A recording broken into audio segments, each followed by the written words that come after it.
con todas y con todos.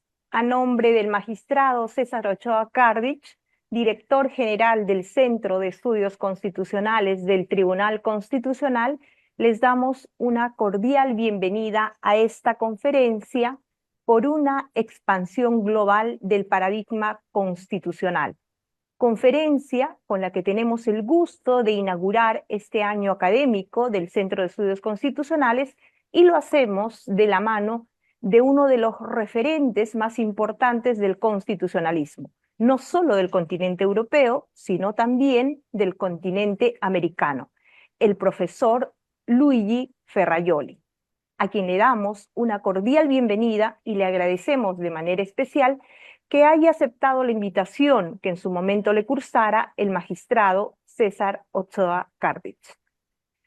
En el marco de una nueva era, la era de la interconexión y de la convergencia de las tecnologías, redes neuronales, inteligencia artificial generativa, computación cuántica, etcétera, liderada fundamentalmente por el mercado a escala global, el profesor Ferrajoli aboga por una expansión global del paradigma constitucional. Ahora bien, si tenemos en consideración que hay por lo menos dos concepciones diametralmente opuestas de constitución y constitucionalismo, la pregunta central es: ¿cuál es la concepción, cuál es el paradigma constitucional por el que apuesta el profesor Luigi Ferrajoli? Esa es precisamente una de las cuestiones que, entre otras, se dilucidarán en la conferencia del día de hoy. Para ello, tenemos el gusto de contar con el propio profesor Luigi Ferrajoli, en esta oportunidad acompañado del magistrado César Ochoa Cardich, director general del Centro de Estudios Constitucionales, quien realizará unos comentarios a la ponencia del profesor Ferrajoli. A continuación, entonces, tengo el gusto y el honor de presentar muy sucintamente al profesor Ferrajoli. El doctor Ferrajoli es profesor emérito de Filosofía del Derecho de la Universidad Roma III. Es un filósofo que apuesta fervientemente por la universalización real de los derechos humanos, sin fronteras. Sus trabajos de filosofía jurídica y filosofía política han tenido y tienen enorme repercusión en Europa y América Latina, espacios en los que es considerado uno de los filósofos del derecho más reputados del último medio siglo. Precisamente por ello, y en reconocimiento a su trayectoria como jurista, ha recibido cerca de medio centenar de doctorados honoris causa en diferentes universidades del mundo. Entre su vasta producción académica, a la que ha dedicado toda su vida, me gustaría resaltar únicamente 4 obras importantes. Por una constitución de la tierra, pensada fundamentalmente también en América Latina; Constitucionalismo más allá del Estado; Manifiesto por una igualdad, pero una igualdad real, por supuesto; y Garantismo Global, publicado en Perú por la editorial Palestra.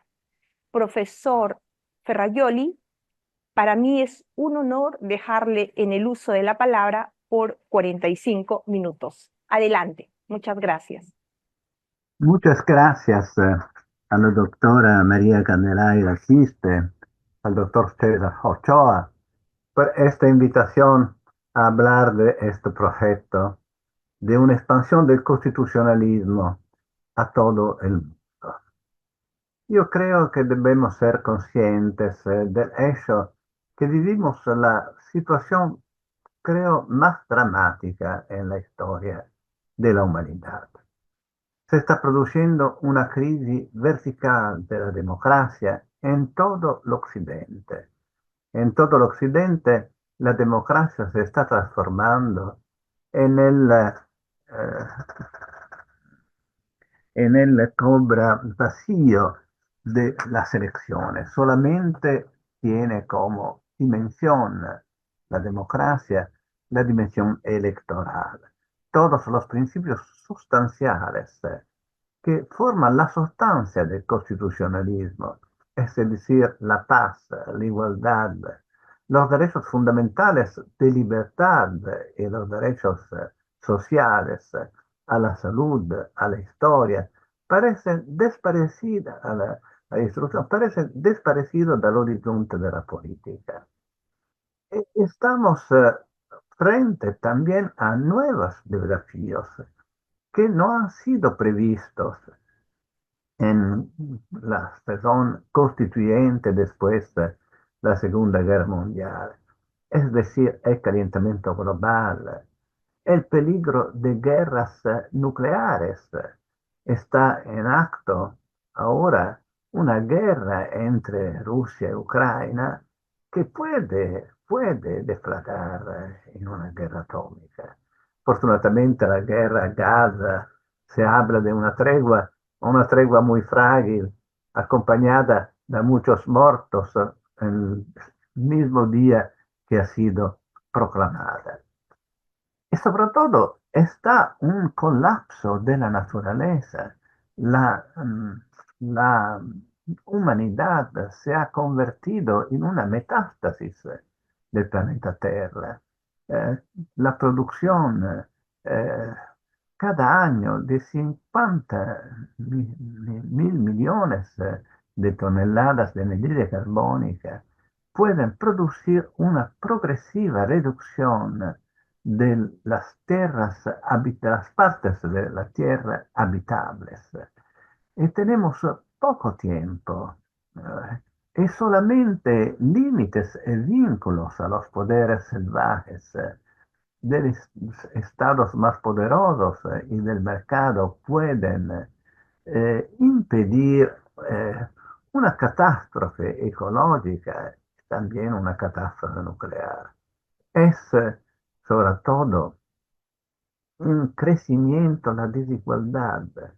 Está una acumulación increíble de riqueza en jefe a pocas miles, 3.000 multimillardarios que cada 4 o 5 años duplican su riqueza frente a la gran parte de la humanidad, por la cual se habla de una progresiva crecimiento de la pobreza. Y también está la explotación del trabajo, porque se ha producido en la etapa de la globalización una asimetría entre el carácter global de la economía y el carácter local de la política y del derecho. Esto ha producido una subalternidad inevitable de la política y la economía. Sin una esfera pública del mundo, los poderes económicos más poderosos pueden invertir la relación con la política. No es la política que garantiza la competencia entre las empresas, son las grandes empresas que producen la competencia entre los estados, transfiriendo sus inversiones en los países en los cuales pueden explotar el trabajo en manera esclavista, pueden destruir el medio ambiente impunemente, pueden no pagar impuestos y pueden también corrompir los gobiernos. Esto significa que frente a estos problemas globales, no está posible una respuesta por parte de nuestras constituciones nacionales. La historia del constitucionalismo es la historia de una progresiva expansión del paradigma constitucional. Ante todo, una expansión de los derechos enunciados por las constituciones. Al comienzo los derechos de libertad, después los derechos políticos, después los derechos de los trabajadores, los derechos sociales. y un progresivo reforzamiento también de la fuerza vinculante de los derechos a través de la invención de las constituciones rígidas. Después, los horrores del totalitarismo, del fascismo, del nazismo, que han tomado el poder con elecciones. No existía en los años 20 y 30 del siglo pasado l'idea de una ley sobre la ley. Las constituciones eran leyes ordinarias y a través de leyes ordinarias la democracia en Italia y en Alemania ha sido destruida. Y después, esta experiencia ha sido inventada la rigidez de las constituciones. Es decir, que la constitución es una norma sobreordenada a cada otra norma. Y una norma sucesiva en contrasto con la constitución es destinada a ser anulada y no a derogar a la constitución. Sin embargo, en el momento mismo que el Estado constitucional del derecho se ha perfeccionado a su interior, se ha producido un cambio radical de la geografía de los poderes. Los poderes más poderosos, más importantes, los grandes poderes militares de las grandes coaliciones y sobre todo los poderes económicos y financieros del mercado se han desplazado fuera de los confines de los estados, se han sustraído al control político y también al control jurídico y jurisdiccional de nuestros ordenamientos. Se han desarrollado en un vacío de derecho público, en un pleno de derecho privado producido de los mismos poderes económicos y financieros a nel interés totalmente de los actores privados. El caso de Elon Musk es paradigmático. Elon Musk, el hecho que esta persona tiene 7.000 satélites e è quasi un monopolio di un espacio público, di un espacio extraatmosférico. Se ha olvidado, todos se han olvidado en la discusión pública que existe un tratado del 1967 que declara el espacio extraatmosférico patrimonio común de la humanidad. Es decir, son palabras del artículo 1, una patrimonio de la humanidad, la cuya utilización puede ser solamente en el interés y el beneficio de todos los seres humanos. Y pues bien, esto tratado ha sido violado, una norma muy simple, violada. Y de esta violación no se habla. El derecho ha quedado de ser un límite, una fuente de regulación de los poderes que inevitablemente son poderes salvajes. Ma el carácter de estos poderes salvajes es sobre todo su carácter destructivo de la naturaleza, destructivo también de los seres humanos. Yo creo que es totalmente improbable que 8 millones de personas, 8.000 millones, millardos de personas, 193 estados soberanos, 9 de los cuales tienen armamentos nucleares, un desarrollo industrial ecológicamente insostenible y un capitalismo fundado sobre la rapina de los bienes comunes y de las resources naturales, pueden sobrevivir sin límites y vínculos jurídicos. Io credo che está un último paso, un'ultima tappa en el desarrollo del constitucionalismo, que es una etapa implicada de la naturaleza misma de las constituciones.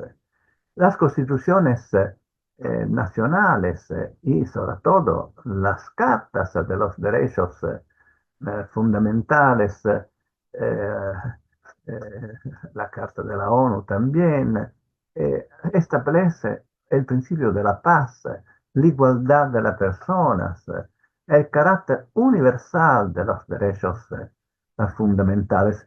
Esto significa que debemos leer como violaciones de estos principios, de estas cartas constitucionales, sea la violación por comisión, es decir, las antinomias, cuanto la violación por omisión, la falta de actuación de estos principios. Existe una diferencia estructural entre los derechos patrimoniales y los derechos fundamentales, mientras que los derechos patrimoniales eh, se produzcan simultáneamente a sus garantías, entendido por garantías los deberes correspondientes a esas expectativas positivas o negativas en los cuales consisten todos los derechos subjetivos. El crédito se produce simultáneamente al débito, la propiedad privada simultáneamente a la prohibición de su lesión. Eh, los derechos fundamentales tienen otra estructura conceptual. Son derechos que son establecidos también por constituciones que no se produzcan simultáneamente a su garantía, requieren leyes de actuación. No es suficiente establecer el derecho a la salud porque se produzcan hospitales en el mundo, el derecho a la instrucción porque se produzcan escuelas. No es suficiente establecer la paz porque se, se impiden, quedan le guerras. Como decía Immanuel Kant, la guerra es un hecho natural, la paz es un hecho institucional que debe ser instituida y garantizada. Pues bien, debemos reconocer un fracaso, un colapso total del constitucionalismo. Las constituciones nacionales son impotentes, en el sentido que no pueden, no son a la altura de los poderes globales. Cada constitución tiene valencia, vigor solamente en su territorio. Es un fracaso del este embrión de constitucionalismo representada por la Carta de la ONU y las tantas cartas de los derechos humanos. Un fracaso que es el resultado de dos vicios. Ante todo, estas cartas no son una constitución rígida. Esto produce que sus violaciones pueden desarrollarse impunemente. Está establecida la paz, ma del 45 a hoy están miles de guerras, cada año muchas guerras. Las guerras se están normalizando como instrumento de solución de las controversias internacionales. Y naturalmente los derechos fundamentales son derechos garantizados malamente solamente en los países más avanzados, eh, sobre todo en Europa, pero sobre todo los derechos sociales no son garantizados en la gran parte del mundo. Esto es el primer vicio, la falta de rigidez. Sobre todo esta otra falta, que es el efecto de esta característica conceptual de los derechos humanos y de la paz, que son expectativas que requieren normas de actuación. Pues bien, no se ha pasado nada. No se ha introducido normas de actuación e instituciones de garantías. No se ha instituido una garantía de la paz. No se ha producido una garantía de los derechos humanos. ¿Y cuáles son estas garantías? Son las garantías que este proyecto de construcción de la tierra ha propuesto al interno del texto constitucional. ¿Cuál es la garantía de la paz? No puede ser, obviamente, solamente tratados internacionales de prohibición de armas nucleares, que naturalmente deben ser eh, eh, defendidos. Sin embargo, no son suficientes porque los tratados pueden ser violados. La única garantía capaz de impedir las guerras es una ah, previsión eh, de la producción y del comercio de las armas, no solamente de las armas nucleares, mas de todas las armas, como crímenes contra la humanidad. Sin armas, las guerras serían imposibles. Hoy está en el mundo 480.000 homicidios, el 80% de los cuales con armas de fuego. Pues bien, la prohibición como crímenes de la producción y el comercio de las armas produciría obviamente el colapso, el crollo de la criminalidad y también de las organizaciones terrorísticas y también de las organizaciones mafiosas, cuya potencia en el hecho que son armadas, la potencia de las organizaciones criminales es la violencia de las armas.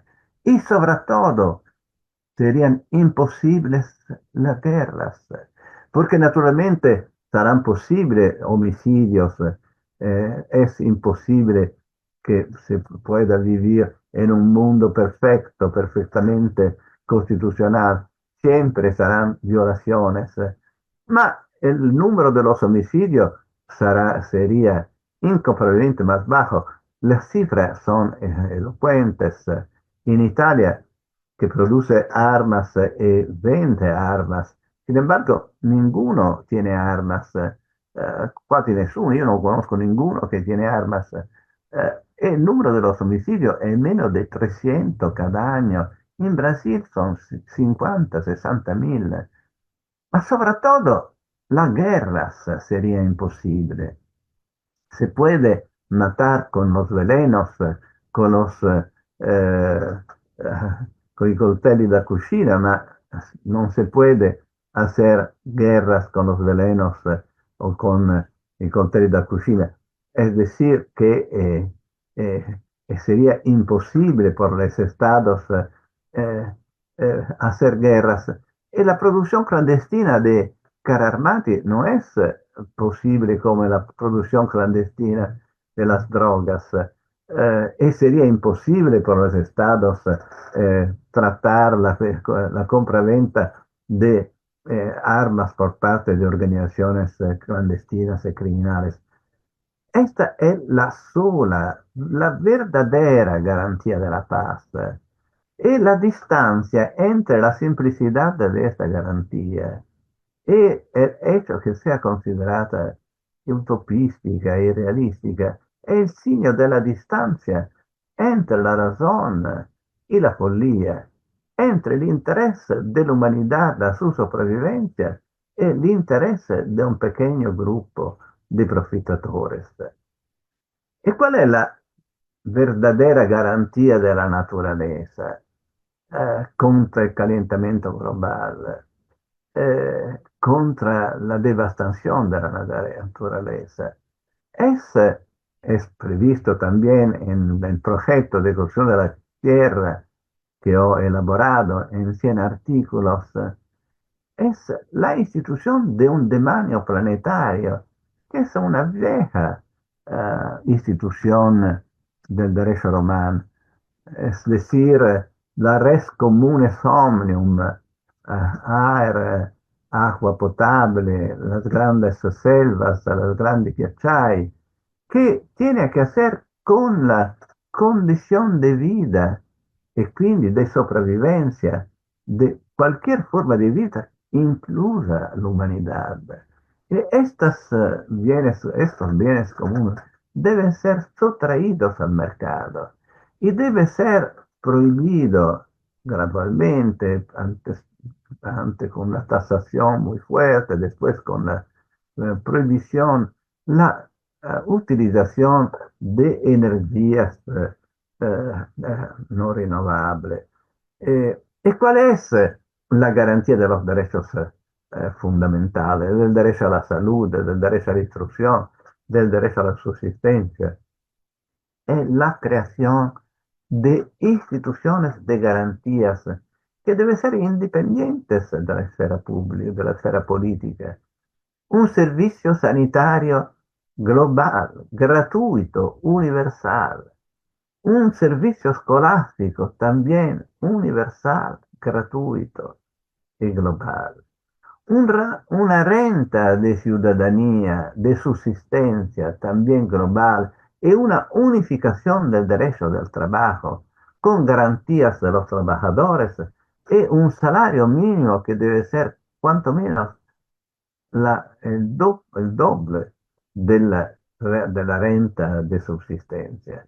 Y naturalmente, por financiar estas instituciones de garantías, una fisco global, una fiscalidad global fortemente progresiva,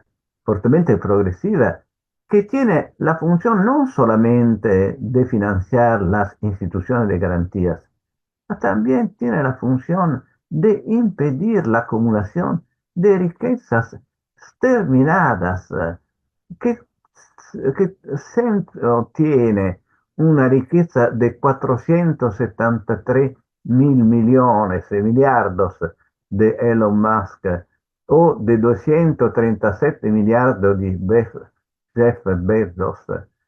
No es posible utilizar una riqueza de estas proporciones. Y naturalmente esta riqueza tiene siempre el peligro de ser utilizadas por finalidades ilícitas como la corrupción de la esfera pública, la- el condicionamiento de la política, la compra de diarios, eh, la deformación del mercado y también de la democracia.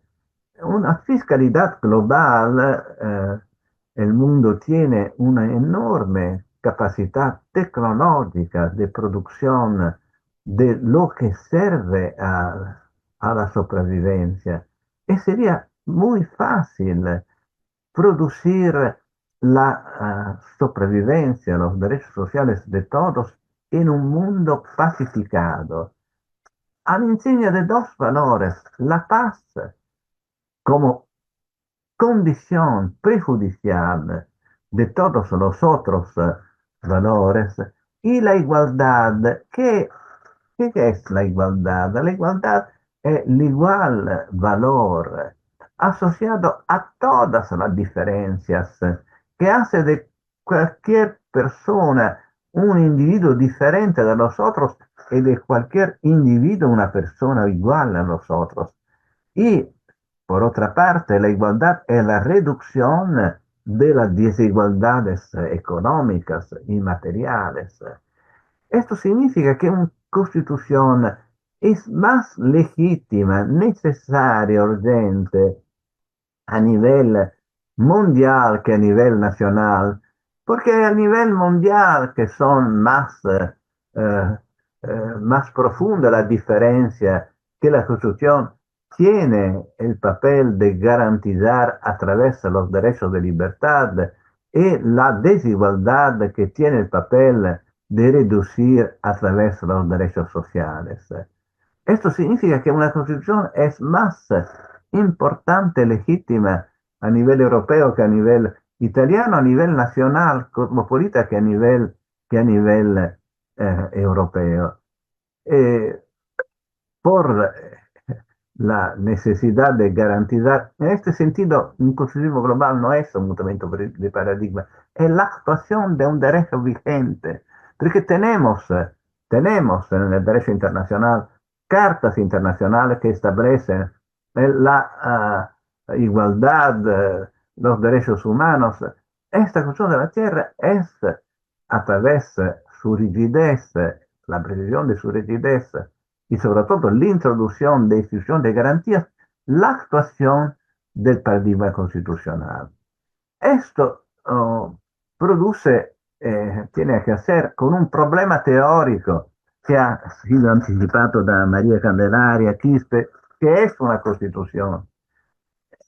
Aquí yo creo que la cultura jurídica debe liberarse, emanciparse dalla sudditanza a una vieja teoría que ha sido elaborada da Carl Schmitt, que no debemos olvidar, ha sido un jurista nazista, que ha identificado la Constitución con una norma conectada a través de un nexo conceptual con el Estado Nacional y con el pueblo, con un demos considerato como totalidad, con la idea que la minoría tiene el deber de hacer propia uh, después el resultado electoral de la voluntad de la mayoría. Y todos los que no se uniforman a esta voluntad son enemigos. Pues bien, esta concepción de la Constitución identitaria, nacionalista, no solamente es contraria al senso de las constituciones democráticas como límites y vínculos a los poderes, a cualquier tipo de poderes, no solamente estatal, también capitalístico, también supranacional, es sobre todo desmentida de todas las constituciones avanzadas de los países democráticos y de las cartas constitucionales.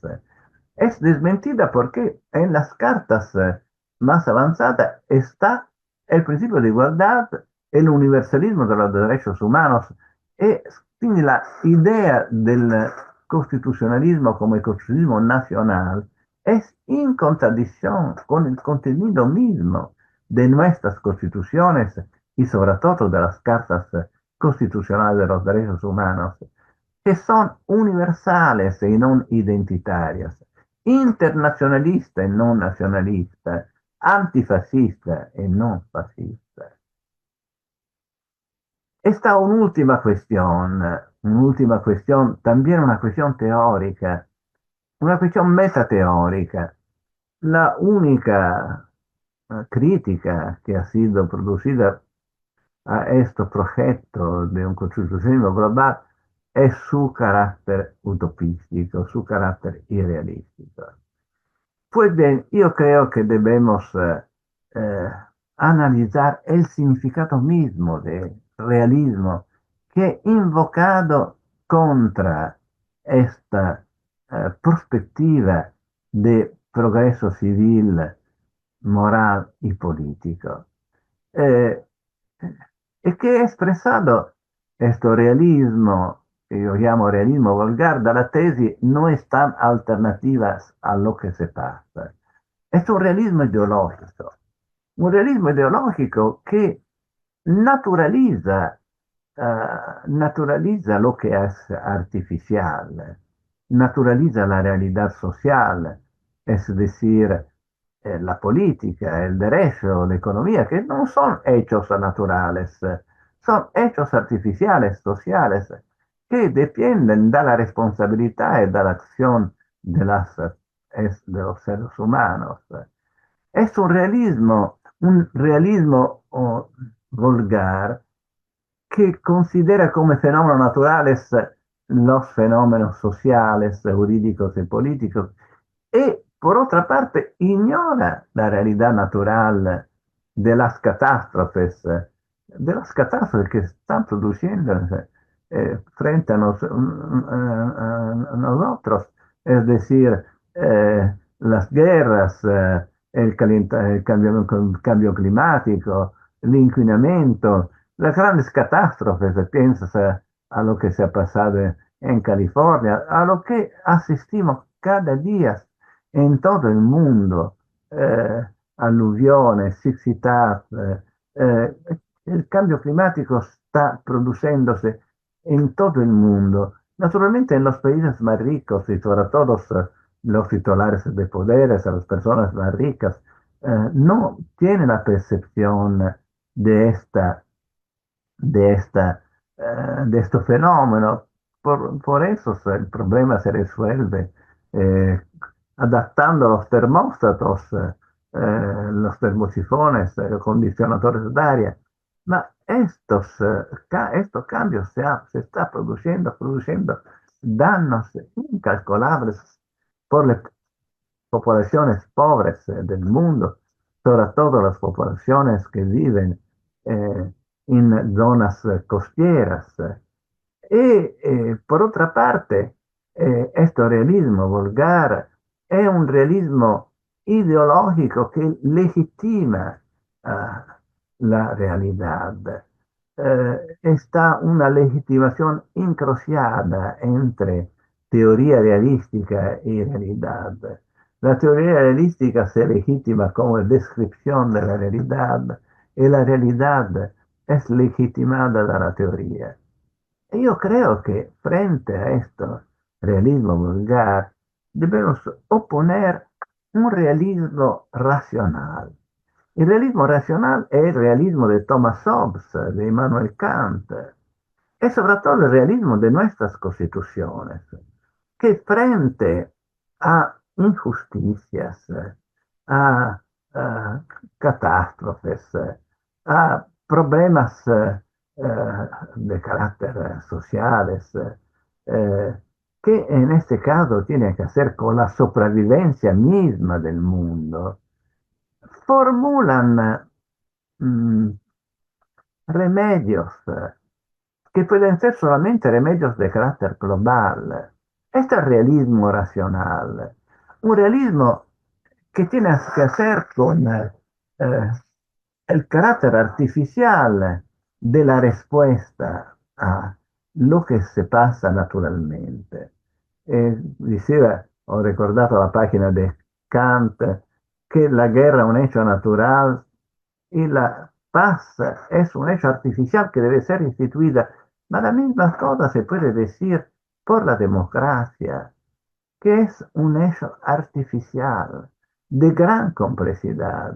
Es la autocracia que es un hecho natural. La misma cosa se puede decir por los derechos fundamentales que son leyes del más débil, artificiales, contra la ley del más fuerte, que prevale en ausencia de derechos fundamentales y sobre todo de sus garantías. Lo que es natural es la ignorancia, la maladía, la violencia, la criminalidad, la sopraffazione. Lo que es artificial son las garantías de la libertad, la garantía de la salud, de la instrucción, la garantía de la paz. Y todo esto debe ser construido. Por eso ho intitolato un libro reciente La construcción de la democracia. La democracia es el producto de una construcción. Y tenemos la responsabilidad, todos como seres racionales, es una responsabilidad sobre todo de la política, ma frente a una política subalterna all'economia, io credo che questo è il momento nella storia nel quale la ciencia jurídica, la cultura jurídica, la cultura política debería tener un papel de defensa de la razón, es decir, de defensa del derecho como límite y vínculo a los poderes salvajes que en este caso pueden producir la extinción de la humanidad. Estamos en un estado de naturaleza global que es muy más destructivo, incomparablemente más grave del estado de naturaleza hipotizado por Thomas Hobbes. Por dos razones, porque tenemos una capacidad destructiva con los armamentos nucleares y con la producción de anidride carbónica incomparable con las armas del siglo XVII, nel quale escribeva Thomas Hobbes, y sobre todo porque estas catástrofes son irreversibles. Estamos frente al peligro que no podemos regresar. El problema del tiempo. Hemos perdido tiempo. Estamos perdiendo tiempo. No tenemos tiempo. El verdadero problema es que tenemos solamente 50, 100 años. Puede ser 150 años, pero no más. La tecnología puede ayudar a retardar, ma es inconcebible, imposible que una humanidad que tiene estos medios de destrucción masiva de la naturaleza y también de las personas humanas, de la condición de vida, pueden sobrevivir eh, sin límites y vínculos. Por ello, la verdadera utopía no es este proyecto de fusión de la Tierra. La verdadera utopía es la idea que los más poderosos, los países más poderosos, los privados más poderosos pueden sobrevivir sobre la hambre, la, eh, la muerte de mil millones de personas sin producir un aumento constante de guerras, terrorismos, criminalidad organizada, fina al suicidio de la humanidad. Y yo creo que esto significa que por la primera vez la cultura jurídica, que en su tradición es una cultura conservadora, muchas veces reaccionaria, puede desarrollar un papel de transformación en sentido progresivo. Digo esto por los jóvenes. Tiene un fascino nuevo que no ha tenido nunca más. El fascino de una ciencia de la transformación. Debemos, yo creo, eh, hemos constituido una asociación constituente Terra que ha producido muchos centros, lugares en tantas universidades de elaboración también de enmendamentos, de integraciones, por producir un proceso constitucional global del bajo. Esto creo que es una terreno de lucha y de elaboración intelectual, civil, que debe producir el compromiso de todas las personas que tiene senso cívico, que tiene la razón en el sajo de Kant sobre el iluminismo, son las personas que tienen el deber del uso de la razón. No estamos brutos, somos seres racionales. Y esta apelo a la razón es la misma cosa del apelo a un constitucionalismo global. Muchas gracias por vuestra atención. Muchísimas, muchísimas gracias, profesor Ferraioli, por sus profundas reflexiones y por esta conferencia tan importante que nos conmina a que estamos contra el tiempo como humanidad. Como hemos podido advertir, el profesor Ferraioli apuesta claramente por un constitucionalismo más allá del Estado-nación. Ello supone 4 aspectos básicos como mínimo: un constitucionalismo supranacional, un constitucionalismo capaz de controlar, esto es, limitar el poder no solo del público, sino también y sobre todo de los privados, un constitucionalismo social que reconozca y garantice los derechos sociales y no solo los derechos de libertad, un constitucionalismo de bienes fundamentales, desde los bienes comunes a los fármacos esenciales y a la alimentación básica como prolongación de los derechos fundamentales. En suma, un constitucionalismo global como actuación de la lógica universalista del constitucionalismo tomado en serio. Enseguida tengo el gusto y el honor de dejar en el uso de la palabra al magistrado César Ochoa Cardich, director general del Centro de Estudios Constitucionales e impulsor de esta conferencia, que el día de hoy ha tenido una acogida extraordinaria. En ese sentido, permítanme agradecer de manera especial a las 489 personas que nos acompañan en el Zoom y otro grupo de personas que nos siguen por las redes sociales. Y nos siguen desde distintas ciudades que nos están escribiendo: Huánuco, Cajamarca, Ayacucho, Trujillo, Piura, entre otros, mi querido Puno, del que están conectados un número importante de personas. También agradecemos de manera especial la participación de los asesores del Tribunal Constitucional que el día de hoy están presentes aquí escuchando al profesor Ferrajoli.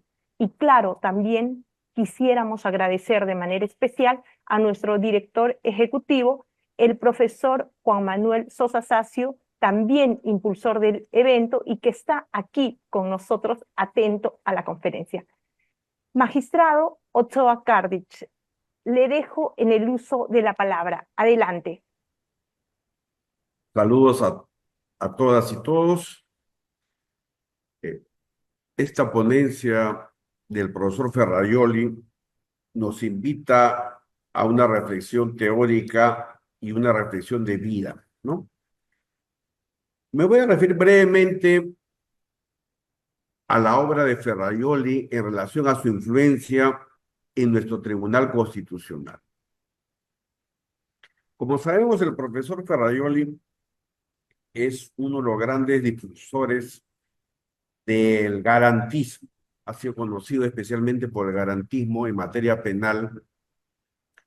Y en esta propuesta de constitución de la tierra lo ratifica, ¿no?, con artículos que propone sobre el derecho al proceso justo y al principio de legalidad, que siempre tenemos presente en la jurisprudencia de este Tribunal Constitucional.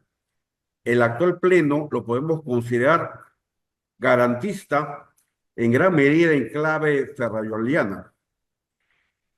Por ejemplo, nosotros hemos sacado un precedente, emitido un precedente en materia de prisión preventiva, que era muy necesario. Recientemente hemos resuelto un habeas corpus sobre el principio de congruencia penal, congruencia entre el hecho punible imputado en la investigación con relación al hecho punible que es materia de la acusación y que están siendo muy comentados en los últimos días. Pero también asumiendo la posición de amparar la ley del más débil, ¿no?, también tenemos jurisprudencia en materia de derechos sociales, ¿no? Y el profesor Ferrajoli ratifica esta posición en esta propuesta de la Constitución de la Tierra, ¿no? Entre otros derechos sociales, se refiere al derecho a una renta mínima vital, que me parece muy interesante, ¿no?, que es uno de sus aportes, ¿no? Y ratifica la universalidad de los derechos a la salud, a la educación, ¿no?, y otros. Ahora, nos ha hecho una presentación que uno podría mirarla como pesimista, pero de otro lado nos plantea una constitución de la tierra que también podría ser criticada como utópica. ¿Por qué pesimista?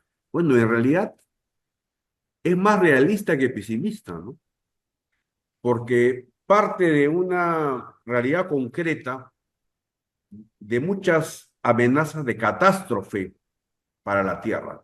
Una catástrofe nuclear y una que tenemos el día de hoy, que es la catástrofe ambiental, ¿no?, que padece el planeta, que padecemos todos, porque todos estamos en este barco, pero daría la impresión que estamos en el Titanic, ¿no?, en rumbo de colisión, ¿no?, inminente e irreversible, ¿no?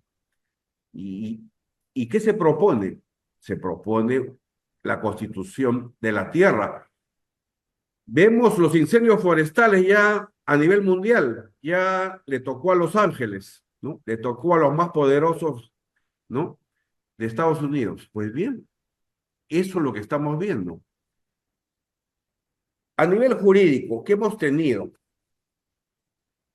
a propósito de estas emergencias globales? La emergencia sanitaria del COVID-19 y esta experiencia reciente ¿nos ha traído alguna reflexión para el día de hoy? ¿Hay un cambio de actitud?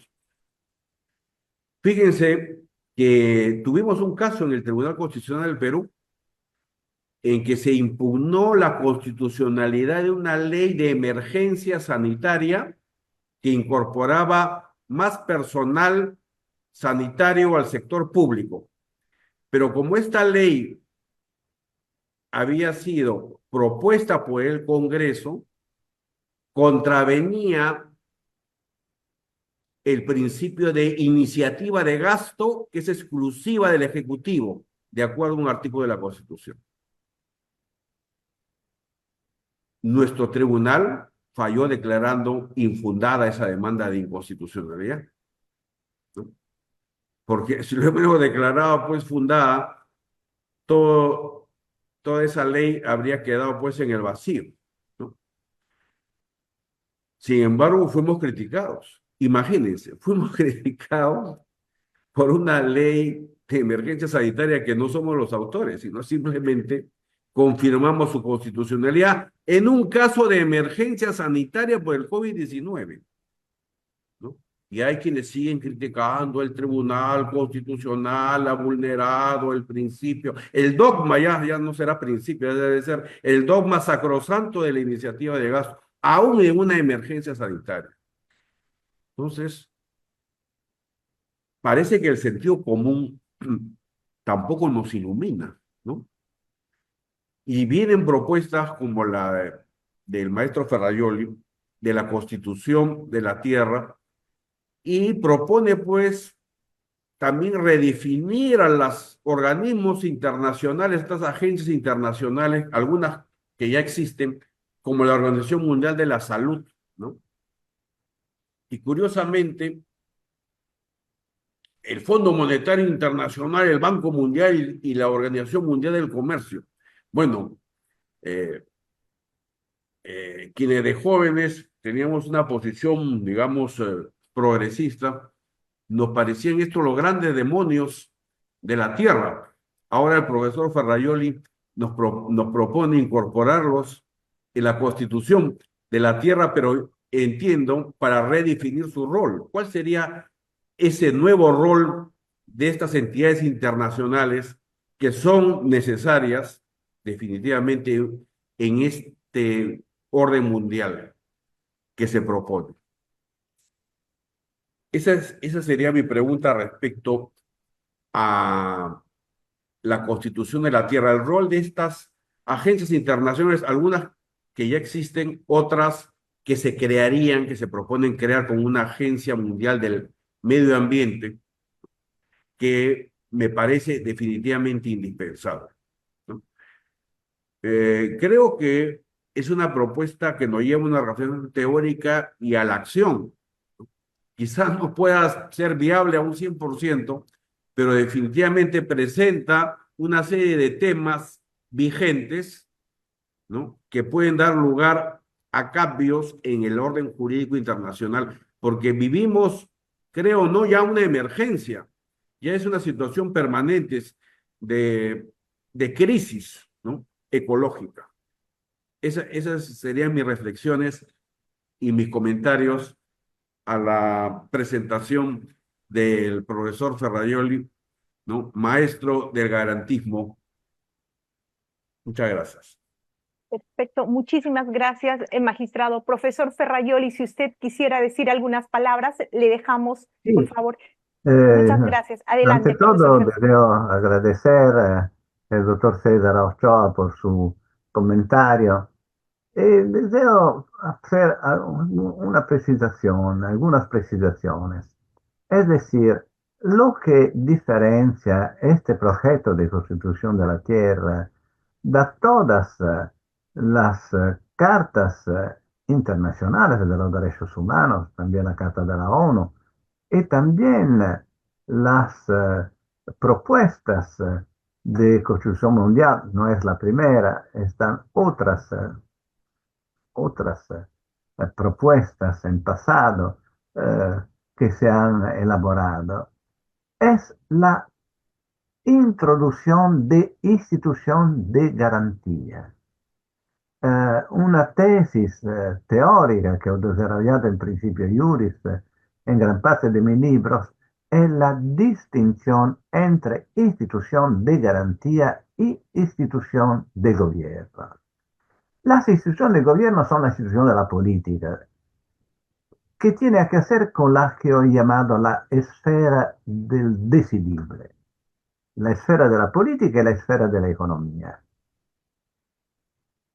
Las instituciones de garantía son límites, tiene que hacer con la que he llamado la esfera de lo no decidible, lo que ninguna mayoría puede decidir, ningún poder puede decidir, el homicidio de una persona, la privación de la libertad, y lo que cualquier mayoría, cualquier poder tiene el deber de respetar y de actuar, es decir, la sobrevivencia, la salud, la instrucción, la subsistencia, la previdencia. Y respecto al problema ecológico, la tutela de la naturaleza. Esto tiene que hacer con la esfera de lo que no es decidible, que o no es decidible que no. Pues bien, diversamente de todas otras declaraciones de los derechos y también propuestas de reforma, eh, este proyecto, siendo centralizado sobre la decisión de garantías que no existen, existe solamente algunas instituciones de garantías secundarias, es decir, eh, jurisdiccionales, que tiene una competencia limitada porque no han adherido a los estados más poderosos, la Corte Penal Internacional y una Corte de Justicia, que es una Corte que requiere la aceptación de los estados. Aquí tenemos la necesidad de introducir garantías primarias: salud, instrucción, trabajo, subsistencia y sobre todo la paz y la tutela de la naturaleza. Esto es un federalismo nuevo, conceptualmente, estructuralmente diferente del federalismo también ipotizado da Kant y realizado da muchos estados federales. Lo que es necesario a nivel global no es un estado global, un nuevo Leviatán. Debemos liberarse de esta ideología estatalística. Lo que es necesario es construir garantías. La garantía de la paz, es decir, la prohibición de las armas, la garantía de la naturaleza, el devenir planetario, la garantía de los derechos humanos. Esto no tiene ninguna posibilidad de mm, limitar, digamos, de usurpar la esfera de la política que tiene y que debe ser en jefe, sobre todo, a los estados federados, a las instituciones locales más cerca de sus electores y quindi más representativas, la esfera de lo decidible, la esfera de la economía, que son poderes que deben ser sometidos a los derechos fundamentales, a la igualdad y a los bienes comunes, es decir, a la esfera de lo decidible. Es un federalismo que no requiere, como en la hipótesis kantiana, que las partes contraentes sean dotados de constitución civil, es decir, sean democráticos. Es un federalismo que es independiente de la naturaleza de las partes contraentes. También si son ordenamientos autocráticos, autoritarios, liberali o illiberali, teocratici o laici, porque la estructura, la forma de gobierno de los padres conferentes es irrelevante respecto a la globalización y de garantías. En este sentido, este proyecto es muy más realístico, más posible, más realizable que otros proyectos que siempre parecen utopísticos. Muchas gracias, profesor Ferraioli. Antes de cerrar esta conferencia, quisiera por favor reiterar que mis compañeras del Centro de Estudios están pasando el registro de asistencia, por tanto les suplicamos que todos los que nos están acompañando y todas las que nos están acompañando puedan registrar su asistencia para que les hagamos llegar con mucho gusto vuestro certificado de participación. También quisiera agradecer y hacer presente que tenemos entre el auditorio, tenemos el honor de tener entre el auditorio a el magistrado Francisco Morales Sarabia. Magistrado, muchas gracias por estar entre el público. Para nosotros es un honor tenerle. Y también tenemos el honor de contar con la presidenta del Tribunal Constitucional, la magistrada Luz Pacheco Serga. Ella está entre el público y le hace llegar un cordial saludo, profesor Ferraioli, y así pues se da cuenta de la importancia de sus reflexiones y de la conferencia que usted ha pronunciado. El Centro de Estudios Constitucionales es el órgano de apoyo académico y de investigación del Tribunal Constitucional. Uno de sus objetivos es fomentar el debate y conocimiento de temas constitucionales y de difusión de su jurisprudencia. El día de hoy, con la magnífica conferencia pronunciada por el profesor Ferraioli y la importante jurisprudencia presentada por el magistrado Ochoa, se puede afirmar que este objetivo se ha cumplido con creces. De este modo, cerramos esta conferencia, pero le comprometemos públicamente al profesor Ferraioli que le seguiremos convocando.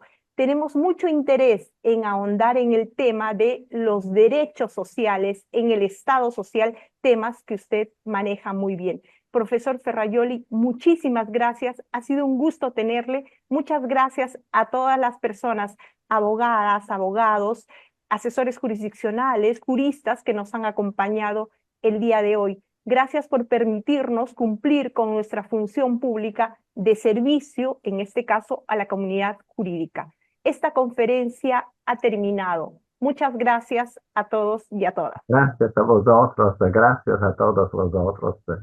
Gracias, presidenta. Gracias. Gracias y buenas tardes.